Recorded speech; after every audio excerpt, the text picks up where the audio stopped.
Rally सुरु हुन लागेको छ झापाको बिर्तामोडबाट पश्चिम बस स्ट्यान्डबाट हो यो।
यो र्याली अब आएर यो अगाडिको र्यालीमा मिसिनेछ र बृहत बन्नेछ र्याली।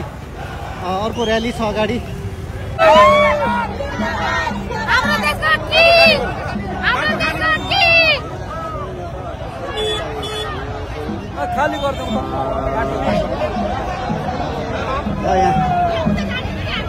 बाजा गाजा रहेको छ यतापट्टि।